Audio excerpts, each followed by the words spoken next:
여러분 안녕하세요. 이번 시간에는 24번째 기출유형 질문지법의 이해에 대해서 한번 알아보도록 하겠습니다. 자, 질문지법 일반적으로 이제 설문조사라고 이야기를 하는 건데요. 질문지법은 표준화된 도구나 뭐 질문지, 면접조사표 등을 이용해서 자료를 수집하는 방법이에요. 그러니까 뭔가 질문 리스트가 있는 거예요. 질문 리스트가 있고 뭐 이 질문에 대해서 뭐 매우 아니다부터 해서 매우 그렇다까지 응답하라 뭐 이런 식으로 이제 리커트 척도를 해주면은 그거는 이제 질문지 설문지가 되는 거고, 내가 뭐 질문 1번부터 시작해갖고 10번까지 있어갖고 뭐 응답자들의 응답을 뭐 텍스트로 받는다 혹은 인터뷰해서 받는다라고 한 면접 조사표가 되는 거죠. 이런 걸 사용해서 자료를 수집하는 방법을 통틀어서 이제 질문지법이라고 이야기를 해요.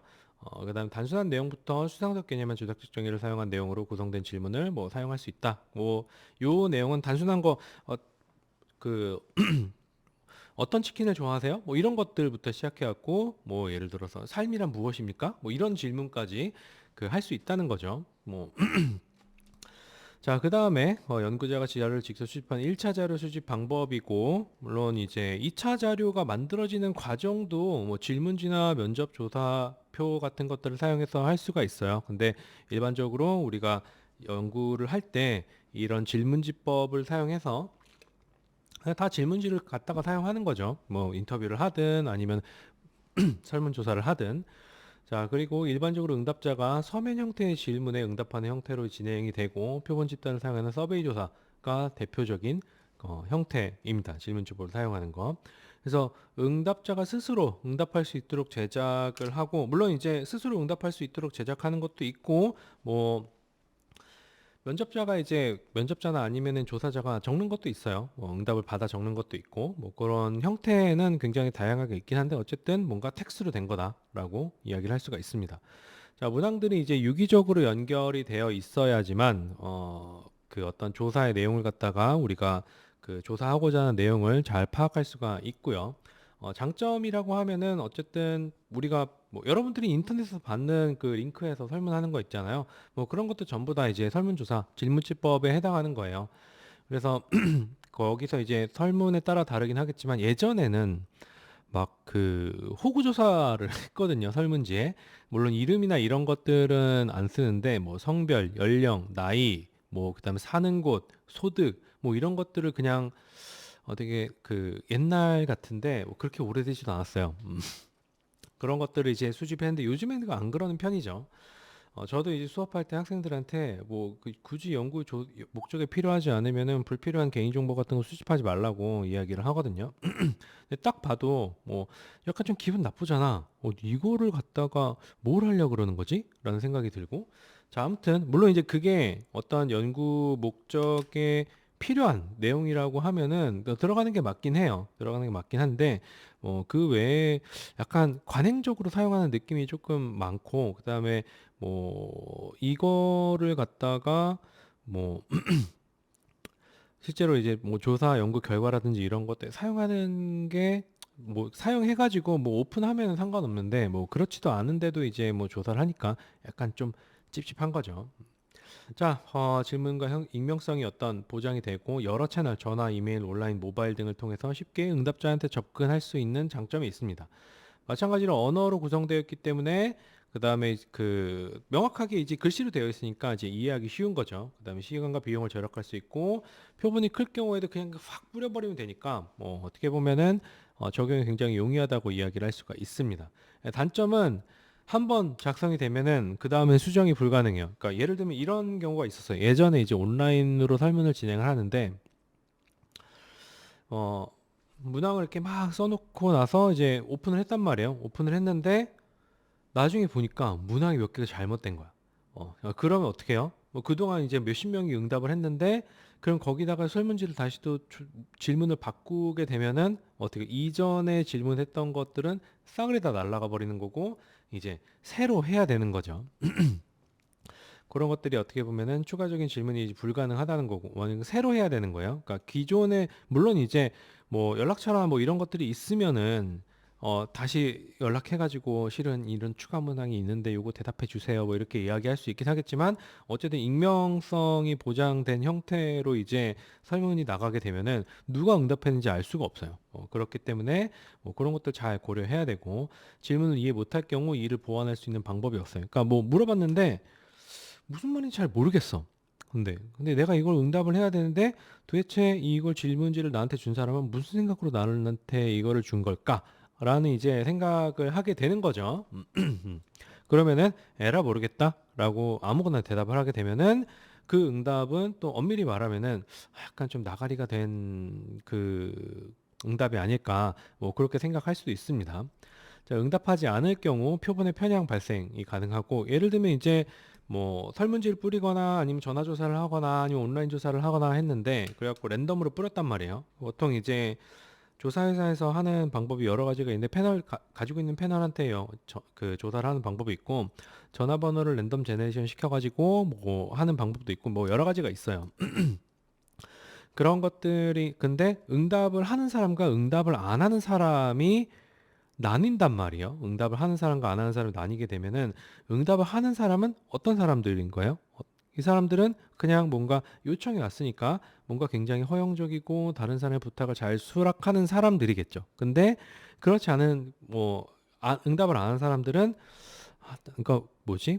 약간 그런 거 굉장히 귀찮아하고 저같이 그 설문조사 여러분들이 전화하면은 어, 전화하면은 어떻게 해요? 이렇게 전화하면은 뚜 설문조사입니다라고 하면 어떻게 딱 끊어버리죠. 아니면 뭐 요새 그 뭐냐 스팸 어플이나 이런 거 쓰면은 누가 전화했는지 다 뜨잖아요. 뭐 그런 거 보면은 설문조사 뭐 이런 사회조사 이런 거 뜨면은 그냥 이제 종료 눌러버리는 거 그런 것들이 어떻게 보면 표본의 편향이 이제 발생할 수가 있는 거죠.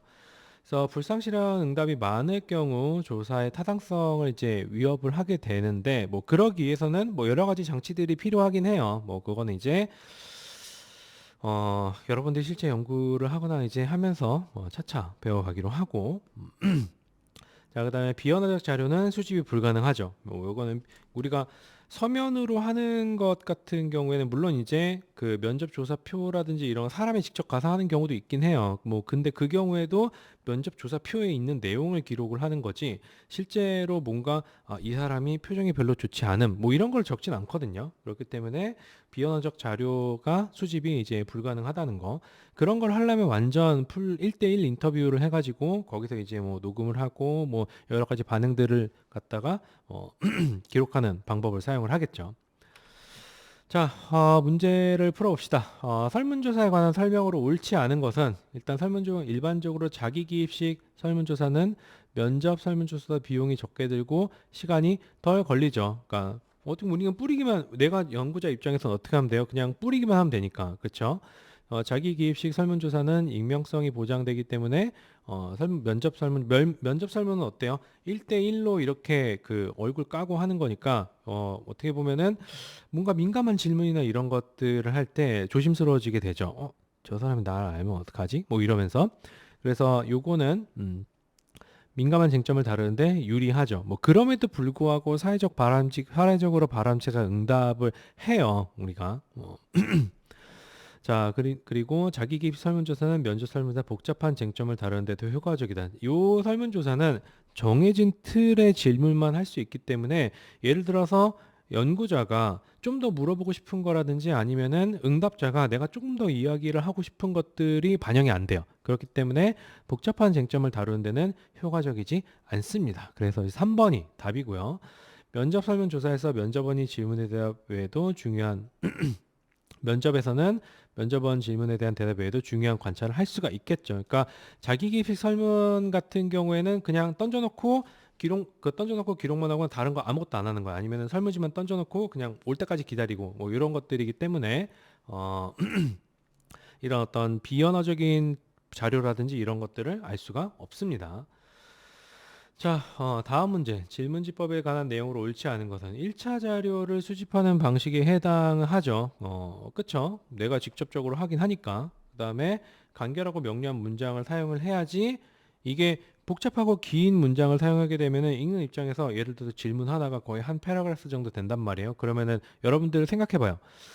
뭐뭐뭐뭐뭐 하다 뭐뭐뭐뭐뭐뭐 해서 뭐뭐뭐 한 네다섯 줄 쫙 읽었을 때 그렇다면은 어떻게 생각하시나요? 뭐 이렇게 보면은 지금은 언어 영역 문제구나라는 생각이 들면서 약간 좀 짜증이 좀 나겠죠. 그러니까 간결한 문장을 사용하 아니면 이제 전화조사라든지 이런 거에서도 뭐 가끔가다 이제 전화조사 같은 거 하면은 뭐 하나 물어보고 끝나고 뭐 이러긴 해요. 근데 그거 받는 것도 귀찮아 갖고 이제 안 받긴 하는데 어쨌든 딱 물어보고 그 응답을 받아야 되는데 한참 말해.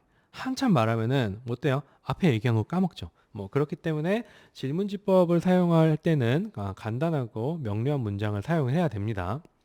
추상적인 개념에 대해서 조작적 정의가 필요하죠. 그 조작적 정의가 필요해서 그 해당하는 영역을 이제 측정을 해야 되는 거예요. 그러니까 예를 들어서 조작적 정의라고 하는 거는 예를 들어서 슬픔을 조작 정의를 한다라고 하면은 약간 1분 분당 흐르는 눈물이 뭐 6방울 뭐 그다음에 뭐 한 번 흐를 때마다 뭐 몇 미리 cc 뭐 이런 식으로 다 정의를 내리는 게 조작적 정의예요.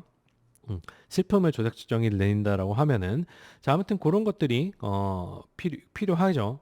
우리가 말로 풀어야 되니까.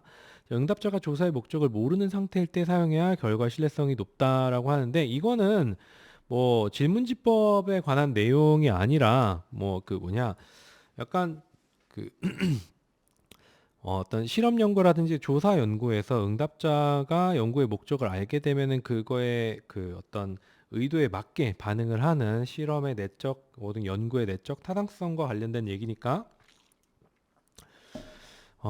내용으로 옳지 않다기보다는 전혀 관계가 없는 거죠. 그래서 이제 4번 4번이 그 답입니다. 자, 그래서 질문지법에 대해서 지금까지 이 정도로 알아봤고 이제 다음 기출 유형 또 보도록 하겠습니다. 수고하셨습니다.